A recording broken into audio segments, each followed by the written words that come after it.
I'm going to share with you 4 reasons why you or someone you know is going to have a crappy Bermuda lawn this year.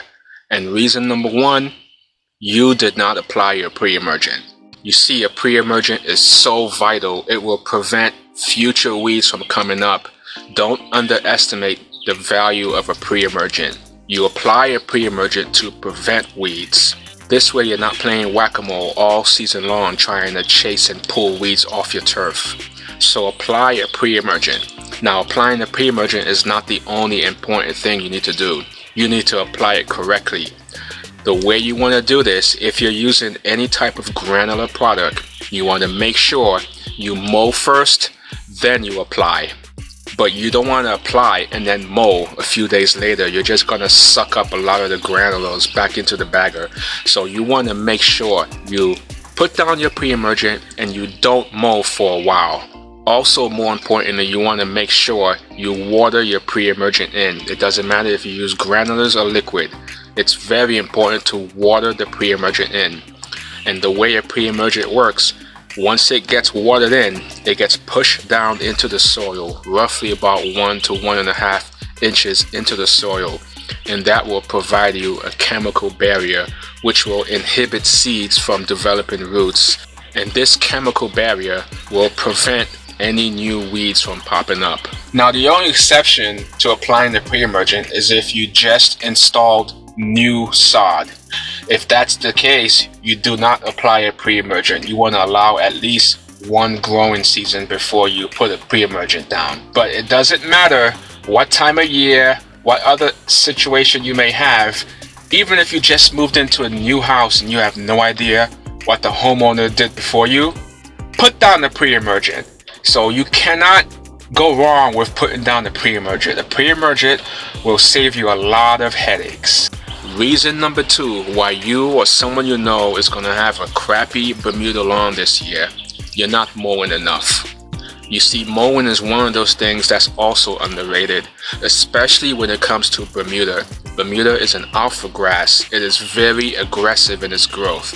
So the way you want to manage Bermuda, at a minimum, you want to mow once a week, preferably once every 3 to 4 days. That's the way Bermuda is meant to be mowed. Unless you're putting down a growth regulator, you need to at least mow your lawn once a week. I've seen other people who come out once every 2 weeks, once every 3 weeks, and just start mowing their lawn, and they take off a whole chunk. It is a whole mess. You don't want to be that person. You want to make sure you're mowing frequently, and mowing frequently will actually help your turf fill in faster. So mow frequently for a healthy turf. Reason number 3 why you or someone you know is going to have a crappy Bermuda lawn this year is you're not doing anything about your current weeds. You see, I understand it's hard to treat some weeds, it's hard to find the right chemicals that will take care of existing weeds, but there's certain steps you can do to minimize the amount of weeds you're going to have and the amount of weeds you're going to spread on your lawn.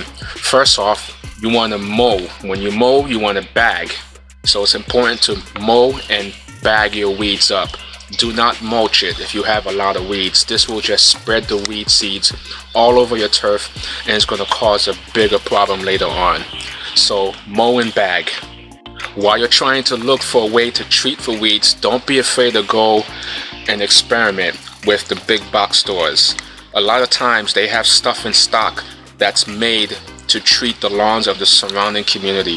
So don't be afraid to go and shop at big box stores. Just read the label, make sure it's safe for your turf type, make sure it's safe for Bermuda grass. So the thing you don't want to do with weeds is not do anything. What I mean by that is if you allow the weeds to just grow up and reach mature stage, they're going to be much more harder to kill. You see, big box store chemicals are going to have a harder time killing mature weeds, but if you get the weeds while they're small, it's much more easier to kill with simple chemicals you can get at Home Depot or Lowe's or whatever the case is. So very, very important, when you see the weeds, you treat it, and if you don't treat it, you mow and bag up the weeds. This will keep it from reaching mature stage too fast. Do something about your weeds. Don't let it get out of control. If you see it, treat it. That is the most important thing, because the weed will take up real estate, and that will prevent your Bermuda from filling in, because the real estate space is taken by the weed. So treat it, do something about it, but don't ignore it. And reason number 4 why you or someone you know is gonna have a crappy Bermuda lawn this year is you have too much shade, bro. I drive by new subdivisions all the time, and the one mistake I see home builders make is they put Bermuda sod and they put a big old tree right in the middle of the turf. The problem with that is they put the wrong type of tree. A lot of times they put a tree, it looks cute, it's small, you want to take pictures for your first home, but then a few years later, that tree will grow up to be twice the size of your house and it's going to provide too much shade. So while it's small, it's very important to get rid of these type of trees that's going to grow really tall. You want to change out your trees, maybe try a crepe myrtle or something small and manageable and that won't provide too much shade. So if you have a tree on your existing turf, my first recommendation is to change it out. But if it's too big to change out or it's just too expensive, what you can do is prune it back. It's important to prune your trees, get rid of extra branches which will have extra leaves on it, which will provide even more shade. This way you can try to minimize the shade and have more filtered sunlight. Filtered sunlight is better than shade when it comes to Bermuda. Bermuda hates shade, and you're gonna have issues trying to keep a Bermuda lawn if you have a lot of shade. So I hope these 4 examples were useful to you, and don't be that person with a crappy lawn this year. Hope you found this video useful. Thank you so much for watching, and I'll talk to you later.